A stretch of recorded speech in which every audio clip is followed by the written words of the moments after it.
Appreciate it. Good to see you guys this morning. My name is Kent. If I hadn't had the chance to meet you, I'm one of the pastors here. If you've got a Bible, go ahead and go with me to that passage that Marcus just read, Ephesians Chapter 4. Ephesians Chapter 4 is where we'll be for our time together this morning. If you are new here this morning, this is your first time with us on a Sunday, first off, welcome. So glad that you're here. We are coming up on the end of a 6-week teaching series that we've been in called Precious in His Sight.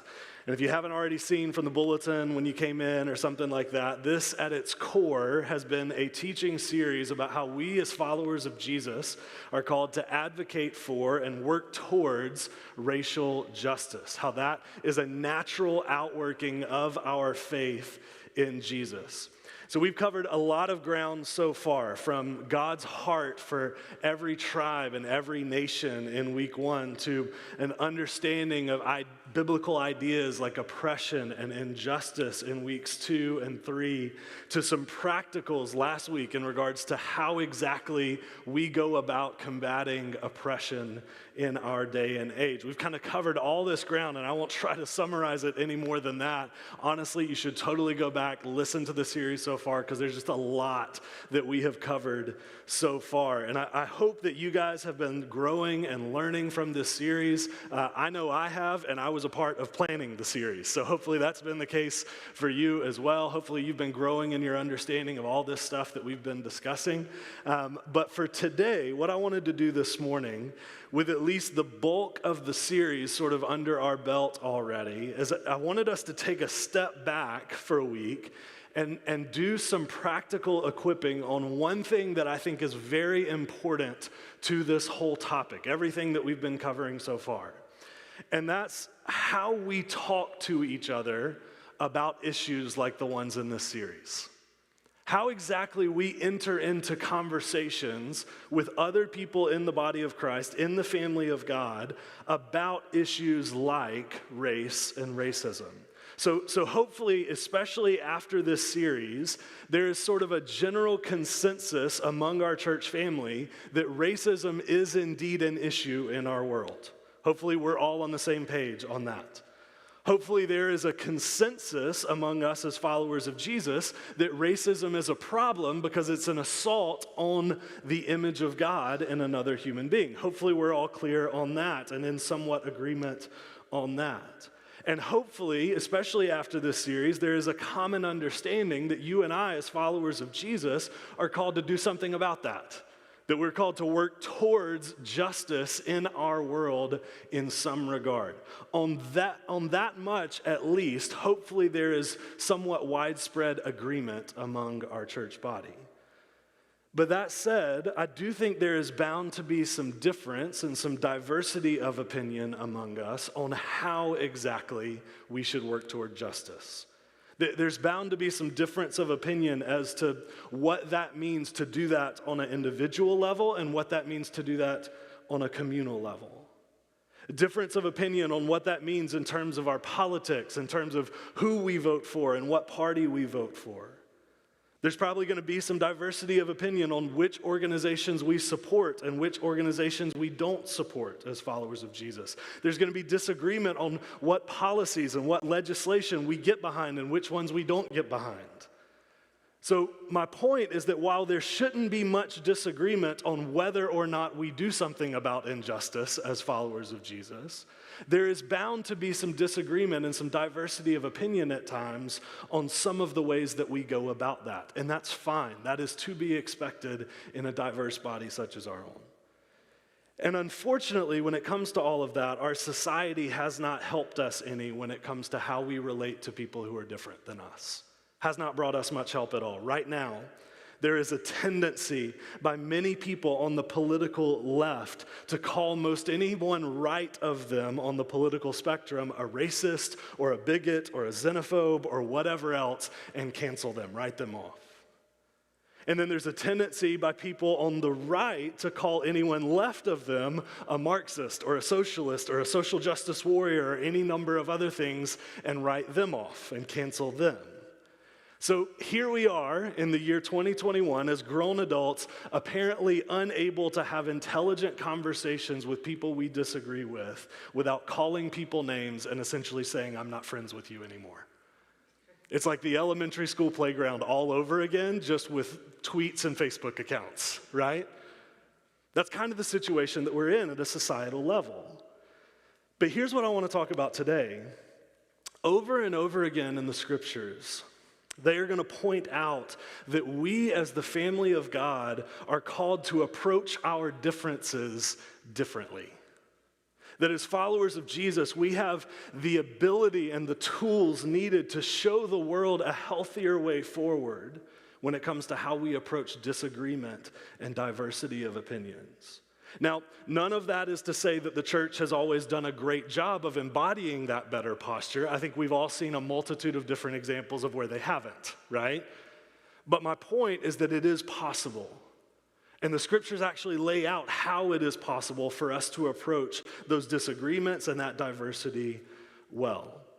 So this morning, I want to talk about how we do that. What tools do we have at our disposal as followers of Jesus to help us sustain this type of countercultural presence in our world, especially when it comes to talking about potentially divisive topics like the ones that we've discussed in this series? That's what I want to discuss this morning. I want to do that from Ephesians chapter 4. Now, real quick before we get to the passage, obviously Ephesians 4, you guys just heard it read a few moments ago.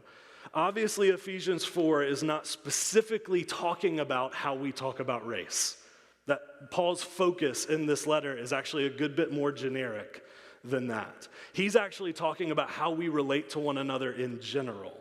But that said, it obviously still applies when it comes to topics like race and racism. So I want us to dig into Ephesians 4 this morning and talk about how we talk about race. And chances are it will also be helpful in any conversations that we have with other followers of Jesus as well, but certainly when it comes to these topics. So I'm going to read through verses 1 through 6 one more time. I'm going to read them all at once, and then we'll spend the rest of our time walking back through the specifics of the passage. So Ephesians 4, starting in verse 1.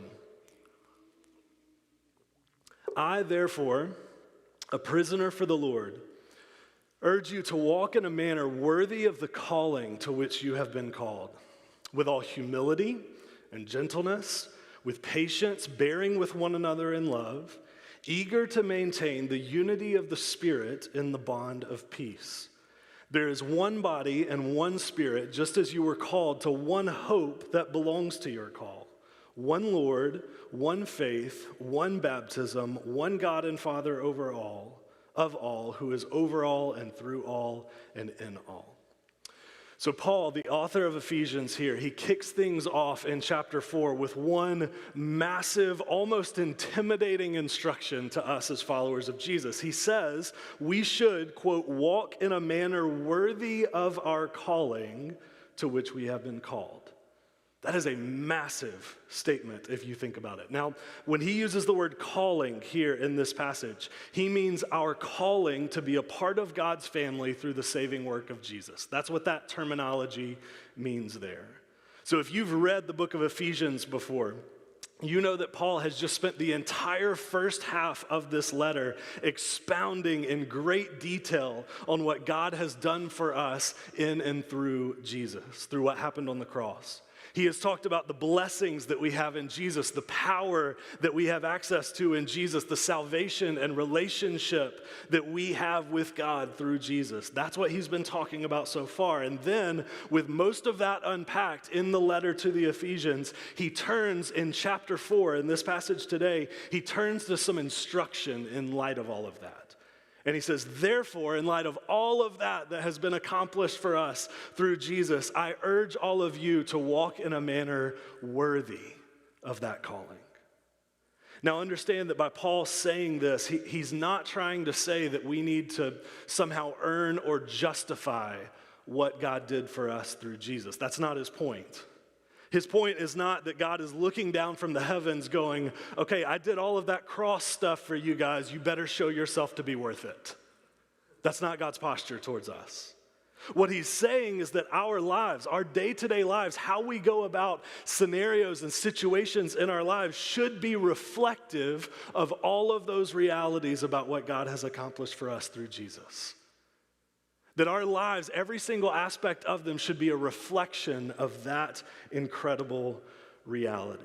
When people see our lives as followers of Jesus, they should observe them and go, wow, something incredible must have happened to them to make them live in that sort of way, because that is different. That's his goal. That's what he's trying to get at in this particular passage. Live in a manner worthy of your calling. Put another way, for our purposes this morning, if you and I talk to each other about things like race in the exact same way as the world around us does, something has gone deeply wrong.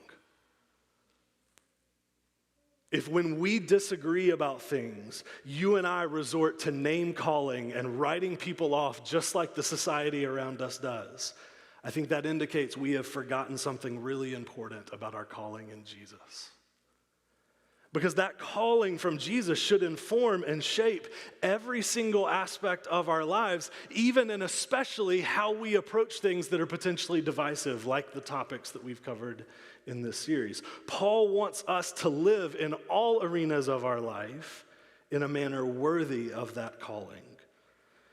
So next, Paul is going to give us 4 specifics as to what that looks like practically, what it looks like to live a life worthy of the calling that we have received. So here's the things that he lists out. A life worthy of the calling we have received, in Paul's mind, includes things like, first, humility, gentleness, patience, or we might call that bearing with one another in love. Those are sort of getting at the same idea. And lastly, an eagerness for unity. An eagerness for unity. Those 4 things should characterize the life of a follower of Jesus, and therefore should characterize how a follower of Jesus has difficult conversations about things like race. So with the rest of our time, we're just going to break down each one of these. We're going to talk in detail about what each one means, and then we're going to try to apply each one to conversations like the ones we've had in mind during this series. That's what we're going to do for the remainder of our time. First, Paul mentions humility. Humility we might define like this, if you're looking for a definition: not thinking of yourself more highly than you should. Not thinking of yourself more highly than you should. So humility, and maybe this will be helpful for you, to me this is maybe the most helpful way to put it. Humility means you practice a healthy dose of self-suspicion. A healthy dose of self-suspicion.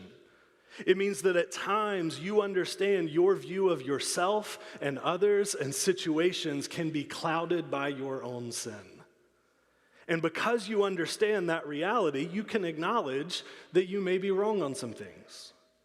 You may be wrong on a bunch of things. And even in the things that you're right about, you realize that you're not right because of how awesome or wise or mature you are. You're right simply because God has given you the ability to see some things more clearly. So even in how you express being right about things, there's no swagger in your tone. There's no arrogance. There's no superiority or condescension towards other people, because you know that you only see clearly by the sheer grace of God breaking into your life. So there's no reason to be arrogant about it. Now, by contrast, here's a verse in Proverbs 26 talking about pride, which is the opposite of humility. It says, "Do you see a man who is wise in his own eyes? There is more hope for a fool than for him." So pride is when you say, man, I see everything so clearly. And if everybody else could just get on my level and see things like I see them, then we'd really be able to fix some problems around here. That's the posture of pride. Pride is the posture that assumes in every scenario that you are always the teacher and other people are always the student, because you have lots of things to teach them. That's what it means to be, quote, wise in your own eyes. And if that's your posture, Proverbs just said there is more hope for a fool than there is for you. Because here's the thing, at least sometimes a fool understands that they don't know things. A fool understands that there's some things that are beyond their expertise. And sometimes their foolishness gets exposed, and sometimes they change as a result of that. But for a prideful person, every disagreement they have just becomes one more example in their minds of how they get it and no one else does. It just serves to confirm their pre-existing bias. So if your posture is, I see things clearer than most people, you are not going to get much of anywhere when it comes to helpful conversations with others. Because humility demands that there is a mutual desire by two people in a conversation to hear and understand and consider where the other person is coming from. That's the idea behind humility. So let me give you a really quick real-life example of why I think humility is important when it comes to how it impacts conversations about race and racism. So Aunt Frederick, who was here last Sunday, you guys heard him teach last Sunday during this series. I knew him when he and his wife Hannah had just gotten married a number of years ago. For reference, Aunt is black, his wife Hannah is white, and he often tells this story in a number of sermons that he's given about how when they first got married to one another, for the first few years, there was a lot of tension and misunderstanding between the two of them when they would discuss issues of race. It was like they just couldn't get anywhere in the conversation. They kept getting frustrated with one another. When he would bring up racial issues or things that he was seeing happening in the world that weren't okay, when he would bring those things up with her, she wouldn't be able to see it, and he would get really frustrated with her.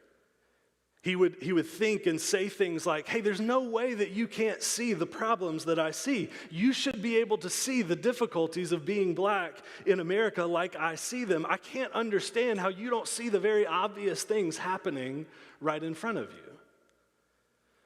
And Aunt says that after a few years of that in their marriage, Hannah finally turned to him one day and said, Aunt, I'm really sorry that I'm having trouble seeing this. I really do want to see what you see, but I'm struggling to see it like you see it. She says, where I grew up out in the country, she said everyone was poor.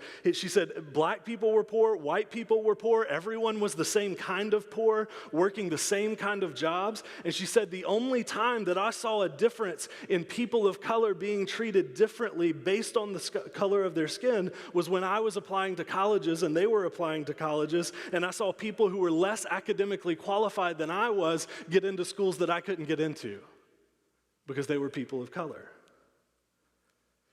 So she said, I want to understand your experience. I really am trying to understand it more, but it's just different than my experience, and so it's taken me some time to get there. And Aunt says now that conversation made him realize he had been living with his wife for 3 years, insisting that she understand his experience while mostly neglecting to try to understand hers. When he talks about it now, when he talks about his posture during those first few years of his marriage, he will use the words pride and arrogance to describe his posture. It's not that he wasn't trying to get her to see something she needed to see, it was that his tone and his approach and his posture were off in the way that he was doing it. And that's what pride does.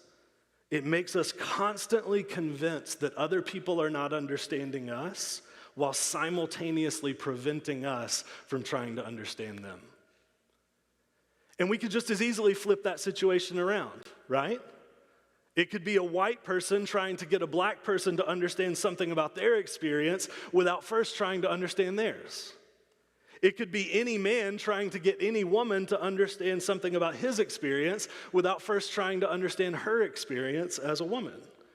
It could be any two people talking about most any topic in the world, because pride, like most other sin, knows no boundary lines of race or gender or anything else. We are all susceptible to it, every single one of us.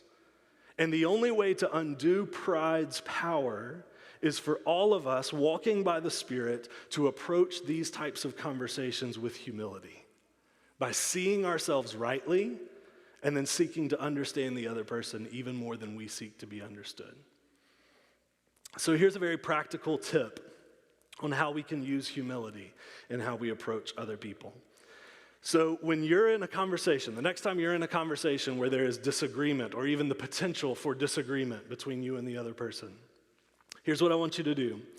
Listen to the other person enough to where you can summarize the case that they're making in a way they would agree with. The next time there's disagreement, I want you to listen to the other person well enough that you can summarize their perspective in a way that they agree with. So you can say, okay, if I'm hearing you right, what you're saying is blank, and then give a summary. And you want them to be able to go, yep, that's basically what I'm saying. If you say that and then they go, no, that's not what I'm saying at all, then that means you need to ask more questions. That means you need to listen even more. That means you need to try to understand even more, and then you need to try it again. You see, so often what we do is we assume that we understand what the other person is saying because it sounds like other stuff that we've heard before, and we characterize their response into something unhelpful before we respond to it. So this is a way to guard against that. Approaching it with humility means that you listen to the point where you can summarize what the other person is trying to say, even if you may still disagree with it. And that's important, that last part. Because hear me on this, humility does not mean that you have to agree with everything the other person says. Somewhere along the line, I think we have been taught to believe that listening to someone is the same as approving of their behavior. Those are not the same thing. I saw a quote on Twitter this week that was, I think Aristotle said, the mark of an enlightened mind is being able to entertain a different perspective without accepting it or approve of it. I think that's really, really smart. Being able to listen to someone does not mean you have to agree with everything they just said. It just means you have to listen enough to understand what they're saying. And that's what we're going for with humility. Second, Paul brings up gentleness. Gentleness. Here's a functional definition for gentleness. It means using the least amount of force or aggression necessary. Using the least amount of force or aggression necessary. So biblically speaking, gentleness is power, but it's power under control. That's the idea. So I've heard this explained before with the metaphor of a surgeon. So a good surgeon is going to cut a patient only the absolutely necessary amount to correct a problem. They're going to do the minimal amount of damage possible. So a scalpel that a surgeon uses is a finely tuned, meticulous sort of instrument. A good surgeon does not bring in a hatchet and just start swinging at stuff until they fix the problem, right? They use a scalpel. They do only the amount of damage absolutely necessary. Okay, when it comes to disagreement or conversations that may include disagreement, we want to be like good surgeons. We need to spend time listening and understanding and praying and discerning. And then once we've done all that, once we've gotten clarity from the Spirit on what exactly is going on and why, that's when we make our incision. For some of us, the reason that these types of conversations don't go well when we disagree with someone is because we are using the maximum amount of force possible. Figuratively speaking, we are coming in with a hatchet and just swinging until we hit something. That is no way to have helpful conversations with people we disagree with. So let me put forward a not so hypothetical scenario when it comes to race that could benefit, I think, from some gentleness. So let me just show you how it works. Let's say person A in a conversation says the words "Black Lives Matter." Person B says, "No, all lives matter." Person A says, "You know what? You're the problem with our country because you are bothered by me saying something as simple as Black Lives Matter." And then person B says, "No, you're the problem because you're trying to imply that all lives don't matter." And then the hatchets are out, right? Is that not how it usually goes in our society right now? Both people making the maximum amount of pain possible. Now, I want you to watch what happens in that same hypothetical scenario if you sprinkle just a little bit of gentleness on that interaction.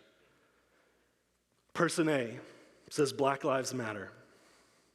Person B says, "Hey, I can tell you're very passionate about this. If you don't mind, could you help me understand what you mean by that? Because sometimes it sounds like Black Lives Matter is trying to imply that other lives don't matter. And then person A says, oh no, that's not what I mean. Of course I think that everyone's life matters. I just think we have a long history in America of operating and legislating as if black lives don't matter. So I think it's especially important at this point in history that we say words like black lives matter. And then person B says, oh, okay, that helps me understand what you mean. And then they both hug and go grab milkshakes together. Maybe not the last part, right? Maybe not the last part just because of COVID and 6 feet distance and all of that. But do you see how much more productive that conversation was when both people chose to sprinkle just a little bit of gentleness on their interaction with the other person? That's what gentleness is. It's applying no more force, no more aggression than is necessary in the conversation. Now, hear me out on this. Sometimes a lot of force is necessary. A lot of force is necessary. When a person's actions and attitudes, for instance, are constantly visible, they're repetitive, they are unrepentant, and they are actively hurting a lot of people, and they don't care about any of that, a good bit of force may be entirely necessary in that conversation. Just want to be clear, I'm talking about verbal and emotional force, not physical force. Sometimes lately in our country, there's been confusion about what we mean by the word force, so I just want to be clear here. Follower of Jesus never uses physical force to handle disagreements with other people. We're talking about verbal and emotional force here. So, for instance, Jesus himself at times used a lot of force, used some aggression with his words to call out unhelpful behaviors. There's all kinds of stories about that in the Gospels. But here's the thing, he didn't use that amount of force in every interaction he had. He didn't interact that way with every person. Jesus describes himself at one point as being gentle and lowly in heart. And that doesn't mean he wasn't bold when he needed to be bold. That didn't mean he didn't speak up when he needed to speak up. He did all of those things. But in how he did it, he did not use force just for the sake of force. He did not come at people more aggressively than he needed to just to win an argument. He didn't show up with a hatchet, he showed up with a scalpel. And that is how we should approach these conversations too. That's what gentleness looks like from a follower of Jesus. Now, you might be thinking to yourself, okay, but what if I am humble and gentle in these conversations and the other person chooses not to be those things back to me in return? That's where the third one comes in, which is patience. Patience. Paul also calls patience bearing with one another in love. Here's what this one means. Here's how we might define it. Patience is a willingness to sustain offense in the pursuit of unity. Patience is a willingness to sustain offense in the pursuit of unity. So patience is a willingness to bear with the other person, knowing that they very well may offend you in the conversation. Other words that the Bible sometimes uses for these ideas are words like forbearance and long-suffering. Forbearance means you have a predetermined posture of grace towards the other person.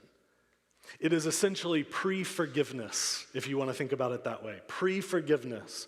Practicing forbearance means that you understand other followers of Jesus are probably going to say or do things at times that are hurtful to you, but you decide in advance to forgive them for those things.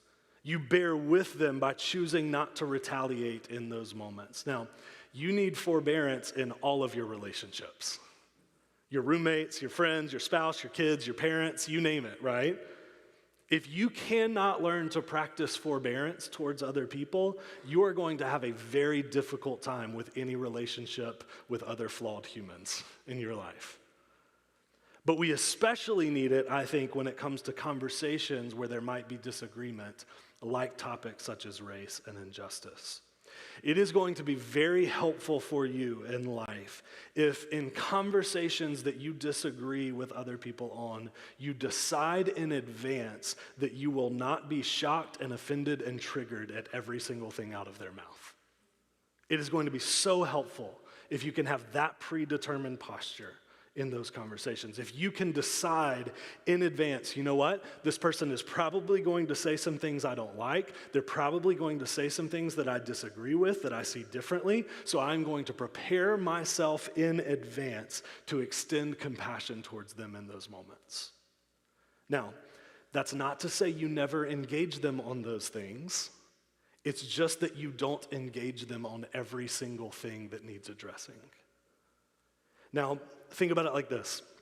Imagine how defeated we would feel if the Holy Spirit confronted us about every sin that we ever committed against him during the day. Every ill-motivated action, every split second of selfishness, every tiny expression of impatience in our life. What if the Holy Spirit confronted us on every single little sin throughout the day, no matter how small?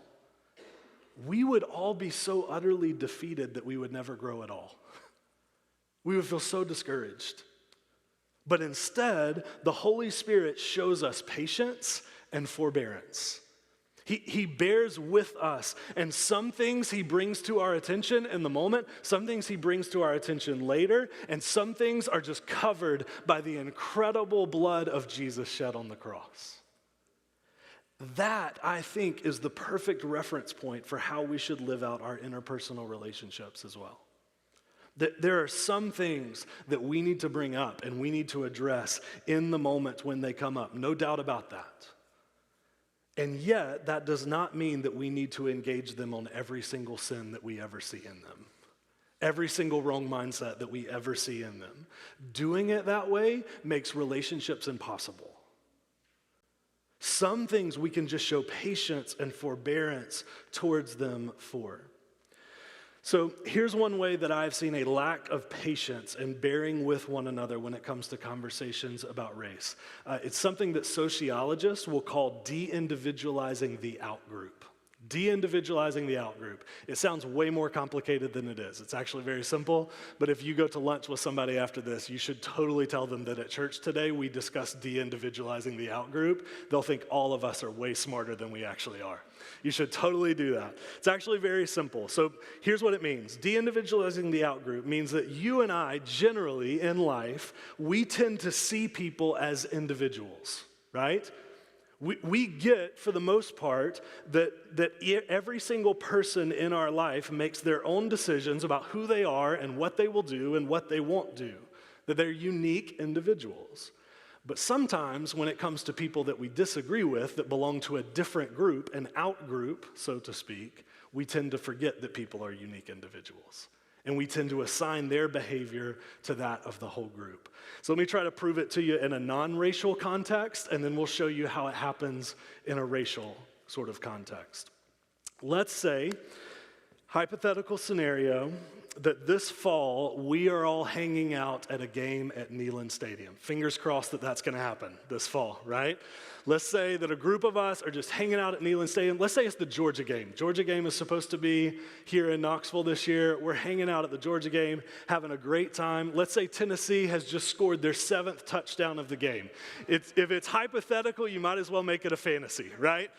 So 7th touchdown of the game, we're just running up the score on the Bulldogs. It's going great. And right after we score that 7th touchdown, you and I look over to the Georgia fan section, and we see one of the Georgia fans with a cup full of soda just chuck it down at the Tennessee sideline and hit a Tennessee player in the head with it. How are you and I going to react when that happens as Tennessee fans? Probably we're at least going to say something silently to ourselves like, typical Georgia fan. You know, that is classic for a Georgia fan to act like that. Matter of fact, you know what? All Georgia fans are like that. They're just all classless, have no respect for the other team at all. That's just like a Georgia fan to do that. Okay, what you've just done is you've de-individualized the out-group. You've taken the action of one specific Georgia fan, and then you've extrapolated it and said it applies to the entire crew of Georgia fans. Georgia fans everywhere, nationwide, apparently are just all throwing soda at people in your mind. You de-individualize the out-group. And here's how I know you've done that. Because if the situation were reversed, like it likely will be, and Georgia is scoring 7 touchdowns on us, and a Tennessee fan got mad and did the exact same thing, what would you say about that Tennessee fan? You would go, hey, I just want to know, I want everyone to know that the actions of that Tennessee fan do not represent the actions of Tennessee fans as a whole. That person is unhinged, they are uncivilized, and no one who is a Tennessee fan should act like that. We individualize them, right? We isolate it from the whole group, but we don't when it's the out-group. Okay, I think we do the exact same thing when it comes to issues of race, and specifically how politics forms how we see issues of race. So let's say you are white in ethnicity, and you see some footage on the news that some people at a Black Lives Matter protest have set a building on fire. There might be at least a temptation for some of us who are white to see that and go, see, that's the problem with these Black Lives Matter protesters. All they want to do is tear down and destroy things and ruin things, even though in reality, there were probably 2,000 protesters there that had nothing to do with setting the building on fire. But what we've just done is we've de-individualized the out-group. We've said because one or a few people did this, therefore this whole group is like this, when that's absolutely not true, factually untrue. But if you're white and you see a white person on the news who just got fired for using a racial slur, or you see a white person on the news who just set a flag on fire at a black church, you're probably going to say something like, wow, what an awful individual. Something must have gone very wrong in his family for him to act like that. That is not what white people should be doing. That's not what white people stand for. You individualize and you isolate that person, but you don't do it with the out-group. Or flip the situation around. Let's say you are black in ethnicity, and you see a Trump supporter in the news yelling racial slurs or attending a white nationalist rally, torch in hand, marching, saying things that are incredibly offensive, incredibly racist. Internally, in your soul, it might be easy to go, wow, see, typical racist Trump supporter. That's just like a Trump supporter to do something like that. They're all like that. But what you've just done is you've de-individualized the out-group. You've taken the actions of one individual or a few individuals, and you've said that they apply and are true of the entire group, when that is absolutely not true, factually untrue. So do you see how this works? This is what it looks like when we don't know how to show patience and forbearance towards other people, is the first chance we get to de-individualize and decide that the action of an individual applies to a whole group that we happen to not be a part of, we do it. That's what it looks like to have a lack of patience and forbearance. But on the other hand, bearing with one another means that we at least take the time to get to know people as individuals. Not as stereotypes, not as caricatures, not as voting blocks, but as individuals. If you've met a black person, do you know what you've met? One black person. If you met a white person, do you know who you've met? One white person. If you've met a Trump supporter, do you know what you've met? One Trump supporter.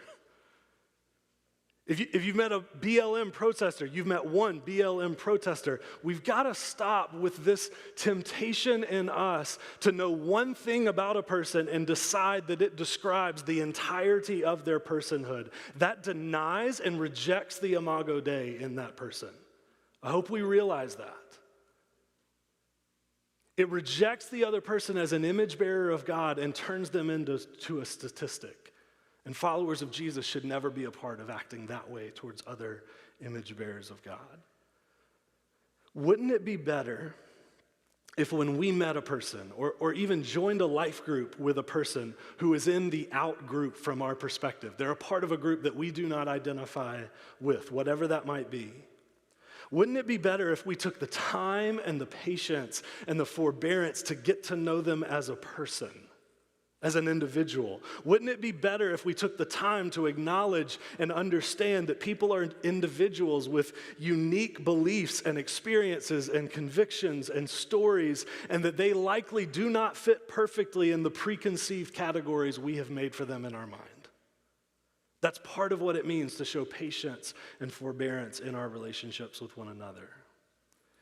And lastly, Paul says that we should be eager to maintain unity. Eager to maintain unity. Now, this language is really interesting to me, how Paul chooses to word this. Because Paul doesn't say that we as followers of Jesus should try to achieve unity, right? He says we're called to maintain it. In other words, he says in Jesus, we all actually already have unity. That's what verses 4 through 6 in our passage are pointing out. He says there is one body, one Spirit, one Lord, one faith, one baptism, and so on. Paul's point is that we as followers of Jesus already have unity, or at bare minimum, we have access to it through the cross. And that because of that, we should seek as followers of Jesus to maintain that unity. For this one and everything we've talked about today, here's what you need to know. Jesus has already done what was required to make unity possible for his church. Jesus has already done what was required to create unity in his church. His death and resurrection saw to it that that was a reality for us. But here's the problem. Far too often, we are not eager to maintain unity. We're eager to break unity. Sometimes we start looking for any and every reason to divide and break unity with one another. Case in point, I looked this up this week. Case in point, as of last count, there are about 1,200 different Christian denominations in the United States alone. 1,200. Now, some of those, to be sure, have divided because of significant theological issues, right? Things that mattered, that there needed to be some clarity on. But some of them also divided over really silly things that they probably could have just decided to agree to disagree on. There are hills to die on, theologically speaking. There are not 1,200 theological hills to die on. There just aren't. At some point, I think you are well into majoring on some minors, right? As followers of Jesus, I think we could stand to grow a little in seeing past some of our differences in the name of unity. The temptation, anytime there are differences among us, is to immediately divide over it. That's what we tend to do. Specifically when it comes to racial issues, I think the temptation is to say, hey, because you voted for this person, I can't be in relationship with you. Because you support or didn't support this particular policy, I can't be in relationship with you. Because you want to go at the problem of racism and injustice slightly differently than I do, I can't be in relationship with you. That is the opposite of being eager to maintain unity. That's being eager to break unity with fellow followers of Jesus. Now, understand with this one that when I say unity, I don't mean we should just avoid difficult topics so that we can be unified. I think that's what a lot of people mean by unity right now. There's a lot of calls for unity both in and outside of the church. And I think sometimes when people use the word unity right now, is what they mean is, hey, let's not talk about anything that is particularly disagreeable or divisive so that we can be unified. That's not the goal of a church family. Just so we're all clear. The goal of a church family is not to ignore difficult or potentially divisive things so that we can be unified, because that's not true unity. The goal of a church family isn't to ignore things that might divide us. The goal of a church family is to be willing to navigate directly into the difficult conversations, knowing that the cross and resurrection of Jesus is big enough to sustain those conversations. Is big enough to sustain the relationship despite how those conversations go.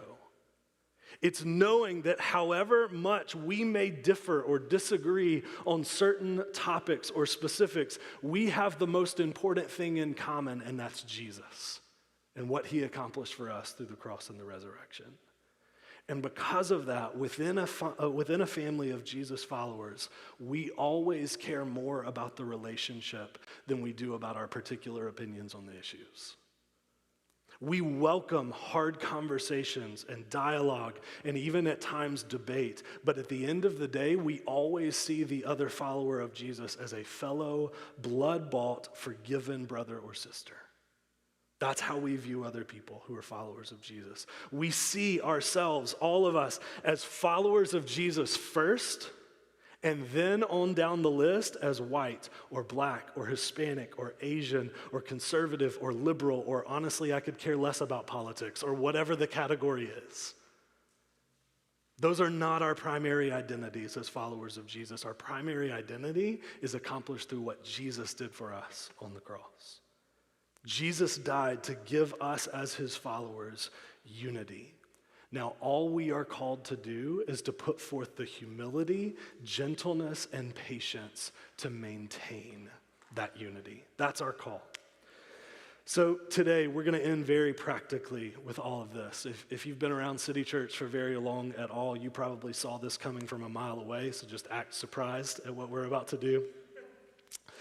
But here's what I'm going to invite all of us to do. If you're in the room today and you're a follower of Jesus, would consider yourself a follower of Jesus, and there is currently any lack of unity of any sort between you and another person in our church, or between you and any other follower of Jesus, I want to exhort you by the power and the authority of the resurrected Jesus to go and deal with it today.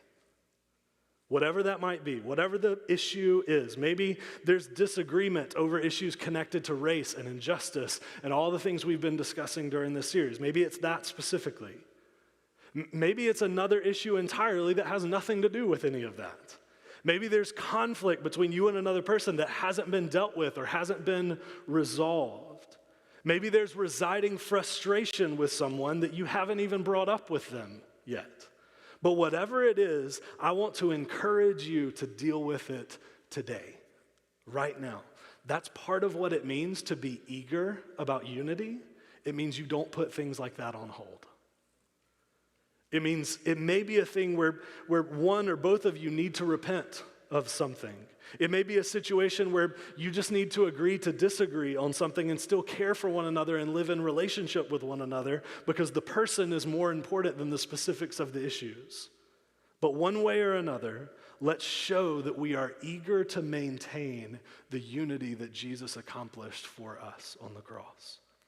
So we're going to sing some songs here in a bit, just like we usually do, but we're going to give you a little bit of time first, just kind of a moment to reflect and consider if there's anything you need to do, if there's any conversation that you need to have, if there's any phone call you need to make.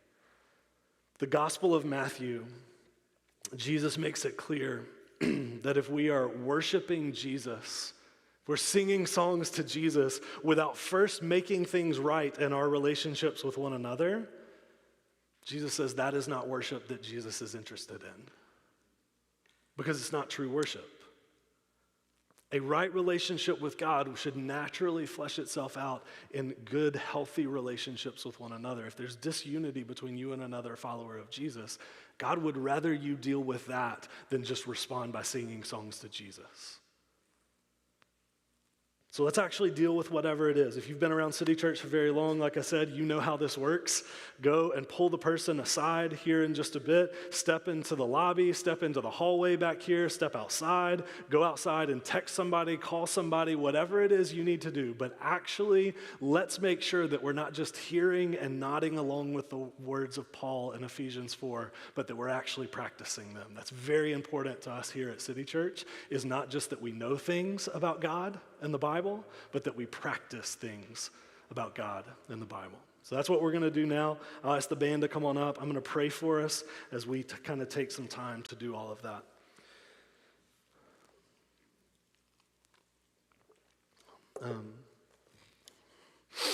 Father, I want to thank you for sending Jesus to make unity possible for us.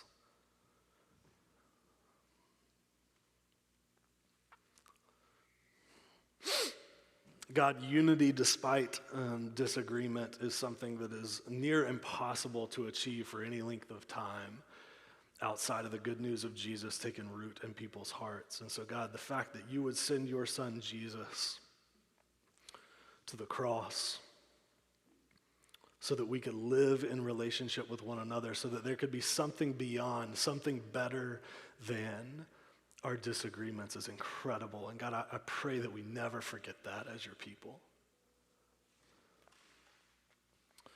God, I pray that as we enter into a little bit of time just to consider whether or not we are practicing these things, I want to pray that we would hear you loud and clear. God, that we wouldn't shy away from difficult conversations, that we wouldn't resist your voice.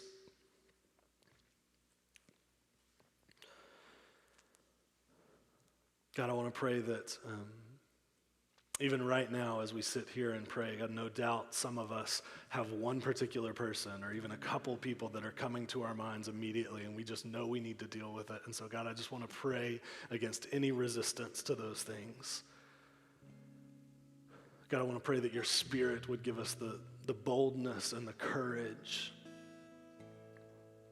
and the willingness to have those conversations. God, whatever it is, if it's an issue between us and another follower of Jesus, you have already made a way for there to be reconciliation, for there to be forgiveness, for there to be the ability to work through and care for one another. And so, God, I just pray that we would have the wherewithal, the willingness to live that out.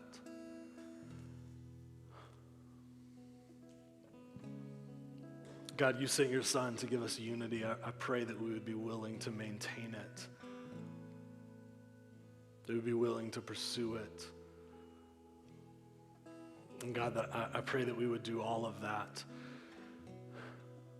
as an act of worship to you. God, that every time there's forgiveness, every time there's reconciliation, anytime there's a soured relationship that gets made right, God, I pray that would create a gratitude in us for you and for your Son's work on the cross. And so, God, I pray that all of this would lead to worship in the hearts of your people.